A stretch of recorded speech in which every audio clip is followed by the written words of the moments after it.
folks, Jonathan here. Okay, I usually don't film, especially with my cell phone, but I'm kind of excited about this deal I got going on. I think I've located another 56J Golden Hawk. I'm not sure. I've looked at one picture of it. It's got the right fins and it's a hard top. So I can't think of anything else it could be. The price is right, and I'm going to look at it and hopefully get it. We're going to see. So I'm pretty excited, and I don't get excited very often. So, you know, for me to be excited about a car is pretty uncommon. So we're going to see what happens here. But if it's a 56J at the price that it is, yeah, I'm going to be a lucky man. So we'll see. All right. Okay, folks, it is the 56J. The difference is this is an automatic car. I cannot get it to go into neutral. So we're going to slide it up on the gravel here. But it sure is a barn find. It's been in the barn for a long time. I can't tell if it's one color or if it's a two-tone. Almost like it might have been white and tan or something like that. We'll walk around it real quick while I'm loading. Dirty windows. Floors are really nice in it. Somebody's put some homemade carpet, it looks like, in it, but the floors are good. Steering wheel shot. I don't have the right steering wheel on my other one. It's got the taillight lenses, which is 1 year only. A lot of the chrome's laying in it. Got all 4 hubcaps, which I don't know if they're original or not. They look like it. It's a pretty original car. So 56J, but it's got an automatic instead of the stick shift, which is a bummer. The 3-speed overdrive cars were a lot faster than the automatics, but that's okay. I like this. I like the cars, and this one has the original radio and everything. So this is an original car that hadn't been molested or messed with at all. And you can see the underside is really nice. This is North Carolina, so your rust is going to be on the outside, not the bottom side. Let's get her loaded and I'll show you more. All right, folks. So I'm back with Studebaker, and I just had to put a battery in and just try to see if it would turn, and it does. I think it's got some valves stuck, so we'll probably have to tear it down, or at least pull the valve covers. And you can tell that it's lacking compression on a few cylinders. So that's not an issue. It's not stuck. That's the important part. And being a 352, I can get a lot of used parts for it if I need to. And the last one I had to put 2 pistons in, and I think I can get new intake valves and stuff, so it shouldn't be too bad. These are really easy engines to work on. There's plenty of room in here to get to them.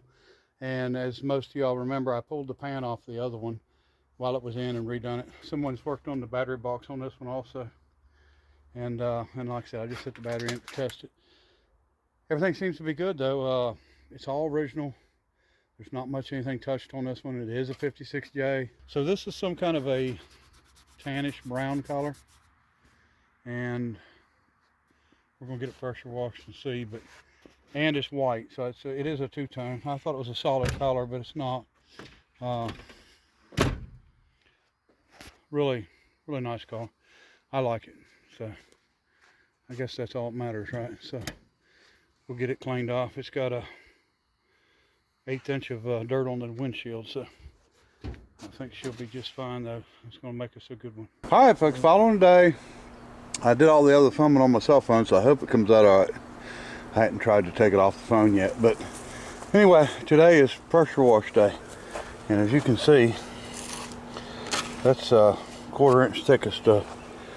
I don't know what this is. Dusty, dirty, hard to find these cars. And all I had was a picture to go by, but I could tell because it was a hard top and because it had the 56 fins on it that it was a Golden Hawk. And I nothing else it could be but a 56J. So I'm really tickled with that. But we're going to go ahead and pressure wash it real quick.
All right, folks, here you go.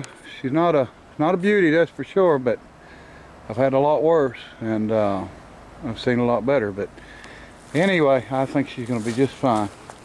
So maybe we can get Cold War Motors to let us in on that V8 challenge. I didn't even realize they was doing it until I seen a video come out today.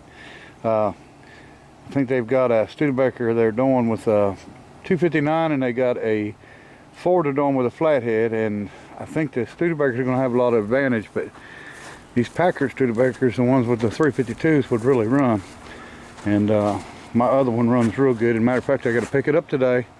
Will's Fix It's doing my exhaust. He, of course, he's got a lift, but he's got a bender, so he's finishing up my.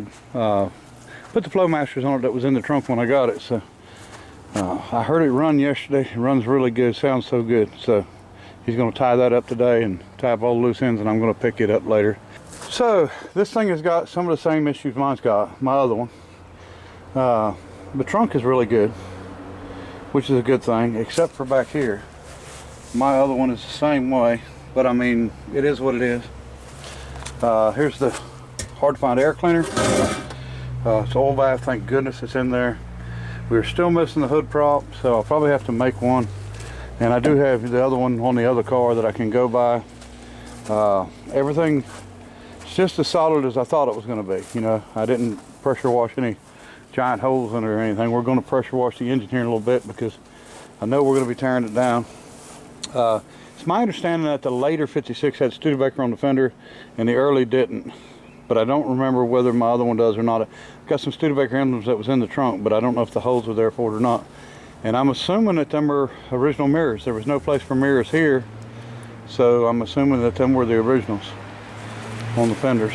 So this car is pretty much untouched. I think it's about 55,000 miles, maybe 65,000 miles, and I'm pretty sure that's going to be original miles. I am missing one original rim. I got all 4 hubcaps. Looks like they put a spare on, so that's going to be probably a hard rim to find if I go back with the stock rims.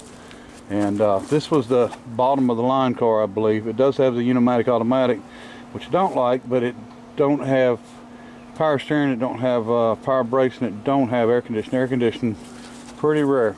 So anyway, don't know what year this thing was taken off the road, but we got a few little clues we're going to look at. Went through the car and I'll show you what we found. A couple of them will throw us in on years, and the other ones will just entertain us, right? So you can't really see the package too well, but this was Aspergum. So this was for minor relief of heartburn, but so it was gum with aspirin in it. And I don't know about you all, but I actually take a baby aspirin every day because of doctor's orders, and along with my high blood pressure and my cholesterol medicine. So that was come out in the 50s is my understanding, and probably a little before its time. But later on, the doctors themselves started chewing it just because of the aspirin in it. Gave them a daily dose. So, and of course these, my dad used these when I was little in the 70s, early to mid 70s, and a lot of you probably remember these. And you know, when they didn't get stolen out of the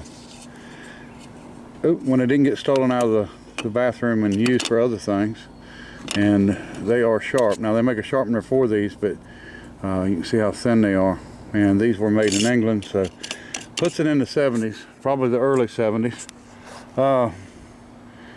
Cardboard box with replacement windshield wipers. And here's the crazy thing, they're still soft as can be, and that box has got to be old. They started in 1947 because it says it on it, but I don't know what year this would be. I'm guessing 70s also, but really soft rubber. So that's just crazy that, you know, the newer stuff's just not as good as the old stuff.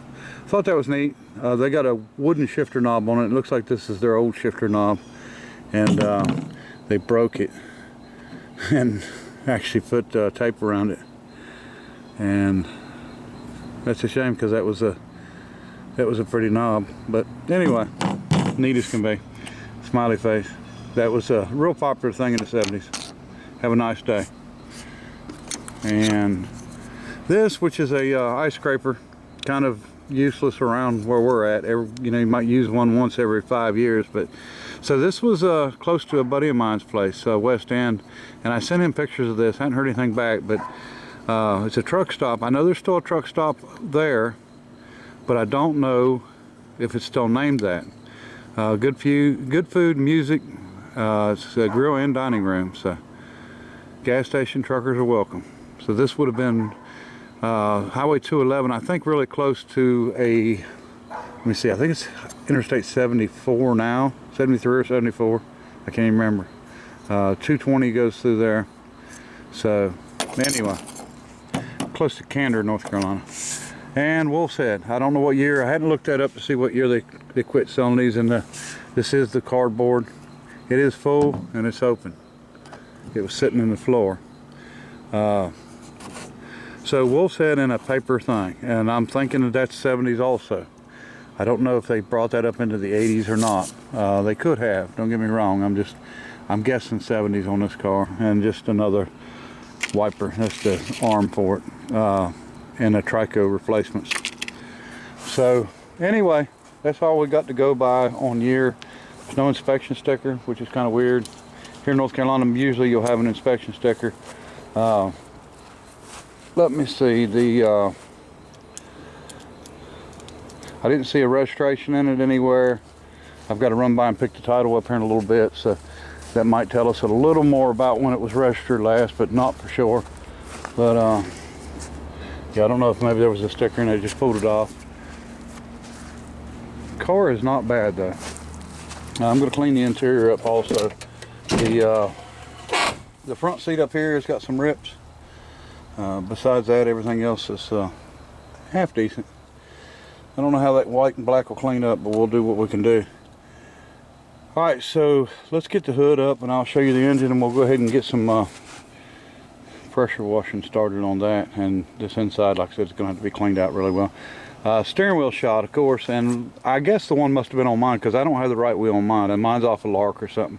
That's the correct wheel and the correct button and everything for Golden Hawk, but as you can see, it's in pieces. So that wheel probably may have to be restored if I can get somebody to restore it, because I don't know if I'm going to be able to find any. They look like they're about unobtainium. Alright folks, here's the big Packer 352, 5-inch bore spacing. I like these engines. These are really good engines. They're really nice to work on. It's a shame they only built them 2 years, but you know, of course, like anything, they had their issues. It just wasn't you know, wasn't anything that would bother me. But anyway, so this is a much more untouched car than our other one. The other one had been messed with a lot. Now somebody has been working on the battery box, and that wasn't, I don't think, that long ago. And I cannot find my good battery box for my other one, so we might use that to make a pattern. So let me see, what have we got? Okay, let me show you a few things on this thing. The fuel bowl, the Carter fuel bowl is missing on mine, which is a sediment bowl. I think I put a filter there. I actually screwed in a Ford filter into the front and ran it instead of running that. And I think I ran a filter at the back, but you know, between the, well, just as soon as you come out of the tank, I put a filter on it. There's no use taking chances, even though I got a new fuel tank on that other one. Now, that's another good thing. That fuel tank wasn't that bad. So it is a usable, non-leaking tank if I need it for this one, which I probably will. Some things just work out that way. Let me see. Carburetor is not stuck. Engine's not stuck. Now they had a rag over top of the carburetor, so I had taken that rag off before I turned it over. I'll show you another piece that's on this thing that is hard to find. On top of the distributor, you can see somebody's got it wired down, but on top of the distributor, below the cap, is a tack drive for the tachometer for these cars, which is very hard to get a hold of. They're between $400 and $500, and mine's missing on the other car, and I just can't see the $400 or $500 to replace it. Just because that's just too much money, if you ask me, to make the tack work. But you know, maybe later I'll do it. And I see there's a red tag back there too. My plug holder and plug wire holders, I don't have these on my car, and I thought they were really nice the way they're made. And what have we got here? Now this is a red tag, probably some kind of factory tag. It says warning, and that is the tack wiring harness. So I don't know what that is. I have to maybe read it later. Coil's taken off, missing. Like I said, the belt's broke, but engine does turn over, but I can hear what I know is stuck valves. So like I said, I'm in a debate here with myself as to whether, if I pull the heads on this thing, I'm going to pull the pan and pull the pistons out and put rings on it, you know, and hone it and all that also. And there's no use pulling the heads and then not doing the rings, because if them rings are stuck, increasing the compression from doing the valves is just going to, you know, bypass all that right into the pan. We're going to have all kinds of blow by and everything else. Now our rod would have went right in here and went across and pivoted from there for the hood, so we're going to have to get that straightened out. The hood pull, I got to work on that. A lot of little things. You can see they got a new cable here because of the ground cable's bad, the positive cable's bad. The rest of the wiring's actually a lot better than mine. It's not rotted away. And I'm kind of looking now, and I'm wondering, is this a replacement harness? I don't know. My wires don't look nearly that good. So I don't know, maybe it's just because of mine coming from where it came from up in the mountains. But so if this would have had power brakes, there would have been a booster mounted on the fender well here. I don't see even holes for it, so it never had it. Of course, there's no power steering on it. These cars steer easy. I wouldn't even attempt to put power steering on them if they don't have them, because you know you got to turn the wheel a lot of times, but it's not hard to turn. So don't bother me a bit on that. And like I said, the power brakes, it's okay. I mean, they stop. I'm sure this thing's gonna have to go all the way through it. Probably brake lines, master cylinder. It's probably got a hill holder. About all these had hill holders, which is something they just come out with on some cars, believe it or not. But new cars, it's on your stick shift cars, which there's not many of them out there now. It actually, when you shove the clutch in, it holds you on a hill. And this one done the same thing. It just used a small master cylinder. Trying to figure also, got an upper bracket. I don't know what. I know this one bolts into unless this bolts into your top bracket somehow. But anyway, let's figure all that out too. So it's kind of strange to have all the brackets that you're missing. So let me get to cleaning on this. I'm actually going to put water in this thing because the radiator's low, and I just want to make sure that we don't have a busted block anywhere. If it starts pouring out, at least we'll see whether it's a freeze plug or a crack, and hopefully it don't pour out. I've got the hose right here anyway, so just well do it. I can always drain it back down. Okay, so we have got it leaking out of the radiator, the top hose. Radiator is cracked, so that told me that it had water in it and it busted. So it's leaking out the side also, the block. Now I can fill a freeze plug out, but it feels like the major leak is not the freeze plug hole, but beside it. And I'm not going to be able to get in there to see it like this, so I'm going to have to do something. Maybe I can pop a picture of it and see where it's coming out at. Leave it run there a couple minutes, and then I'll check the oil and make sure that there's none going into the oil. But yeah, I think this thing had froze, so let's keep looking. We'll see what we can figure out. Okay, after taking some pictures and shoving the rag up in it and all that, I finally figured out it is just the freeze plug on the center on this side. Bottom of the radiator, top radiator hose.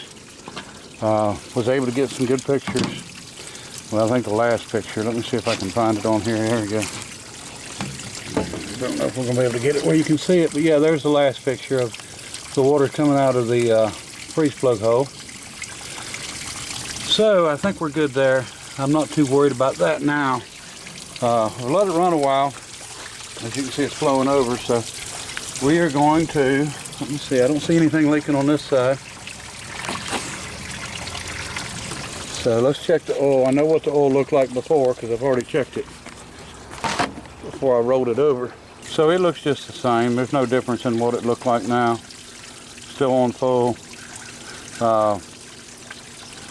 Nasty. Old oil. But I don't think we're getting any water in, so we'll check it over good as when we pull the heads and all. But I think that they let it freeze. I just think that that radiator probably went and drained it down good, or maybe it we just didn't get the block. So we're really lucky on that. So I may, before we go too far, put a freeze plug in it and go from the bottom radiator hose to the top radiator hose and maybe put some pressure on it. Because I see I'm looking at another leak, but I think this is heater hose. Yeah, that's heater hose leaking. So we know we're getting water up to the top of the heads. So that's not a big issue there. So I think we'll be fine. I don't see a problem. If there was a problem, we'd be pulling this out, and I've got a 374 we could put in it, but I'd like to keep the original engine if it's possible. So let's get this pressure wash, see what it looks like. All right, folks, there you go. She's cleaned up. It's about as good as I'm going to get with a pressure washer. And next thing we'll do is start tearing her down and go ahead and get the heads off and take a look and see that the intake valves are still available in case we got to get any. Probably need to go ahead and just do the rings in it. So we may do that, and then of course we'll build the carburetor, go through the radiator. Like I said, I'll probably do a little pressure testing on the engine first. If I can put a freeze plug in this side, even one of the rubber expansion plugs, and then I'll run the top and bottom radiator hose together and set up a gauge setup where I can, and maybe fix the heater hose too. That wouldn't be no big deal, but get it where we can put some pressure on it, make sure that it holds pressure before we go too far with it. I want to make sure there's no internal cracks from freezing. You know, that's a big no-no, is not putting antifreeze in, but we're in North Carolina, it don't get too terrible, you know, cold here, so when they freeze, sometimes they don't expand as far as what it could expand if it got even colder. So we will see what we can figure out on this. I'll just, like I said, I'll probably just cap off or run them 2 heater hoses together also. And it's nice that this one's got the brackets I need, because I need this bracket right here on my other car and for the air cleaner, and I couldn't find it. But now I at least can see how it went and where it went and what size it is and all that. I can take care of that pretty easy. The only thing, I do see a bolt missing in the dipstick for the transmission. Yeah, the fluid looks good. It's not terrible low, so maybe it's okay. I do have an extra one if I needed one of the automatic Unimatic, I think it's called. So anyway, I'm really lucky on this car. I know it's not a perfect mint car or anything like that, but it matches the price I gave for it. It was a cheap car. So I feel very, very lucky to have gotten a second one. You know, the first one, they're hard to find. They made 4,071, I think, of these, and they say that they can account for 400 or 500 of them, and that's it. So didn't really ever like these cars. I always thought they were ugly.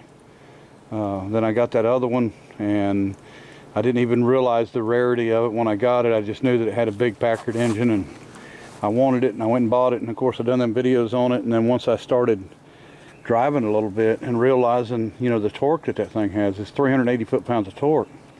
It's a monster. Now, it was the fastest production for 0 to 60 and quarter mile time in 1956. This one is not, and it's not because it's an automatic.